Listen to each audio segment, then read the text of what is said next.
Good to see everybody. Well, how is Sean? Are you concerned? You said today would be the day. Yeah, I thought he looked good. He made all the throws today and cut the ball loose and did what he normally does on a Thursday practice, it looked like to me. You complain about any soreness at all or anything? Well, he's been sore. That's been the issue. But it's getting better every day. And, you think about it, we've got 48 hours still before the game, so he's improved dramatically. So we'll continue to look at it. He'll throw tomorrow again, and it should be fine.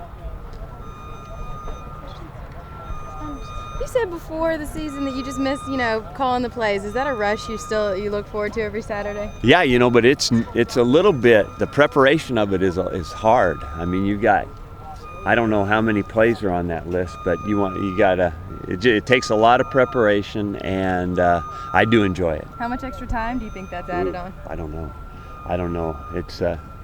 It's quite a bit more. You can't stutter. That's the one thing you can't do. You can't stutter. Can you kind of talk about Arizona's passing attack? They lead the conference in passing. What is it that makes them so dangerous? Well, they're good. They are adapting very well to Rich Rodriguez's offense, and Rich walked into a deal where he really placed people in good spots to make plays, and he's got a good quarterback to fit his system. So they are a very productive football team. You've got to, they're going to gain some yards. You've got to tackle. You've got to not give up big plays. You've got to minimize the plays that they do make and make sure that they don't get away from you. It's one of those type of deals. So. And you got to be opportunistic too. 3-3-5 is their base.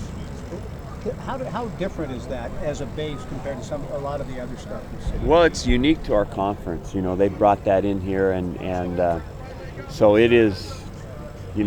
We try to make it easier for our players by somewhat equating it to a 3-4, but that's not the whole story either. Our players have got to be aware it's not a 3-4 like UCLA played. So, the linebackers are placed a little differently. They're overshifted. They use their safety instead of in the middle. They'll use them to the weak side a little bit more. And so it's a new kind of a flavor to our conference. And they're doing a nice job. That defensive coordinator obviously knows what he's doing, and he's been doing it a long time. So we're going to have to be very sharp. Plus, and then you have to add being very physical with it. They lead the league in passes defended. And do you see an active ball hawking group? I see a really active group. They play hard. They're running around.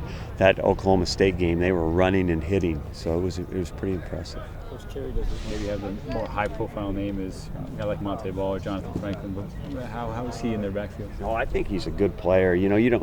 We've seen him before, right? I mean, he's a guy that's been around a little bit, and he's another one of those guys that's a good player. Back to the trenches for your D-line, your offensive line, have you seen tougher? Or? When you look at production, that you have to go back to the offensive line and say they're doing their job. They're doing a nice job. And, if the quarterback's throwing for that many yards and leading this conference, that says enough. How important is it to keep Scott in the pocket? Well, it's very important to try to make him throw on time. Don't let him buy extra time. I think that's a big deal. And playing in the zoo. I mean, yeah. No, I know we're probably entering a little different deal as far as noise and what that all means to having basically a lot of poise when you play.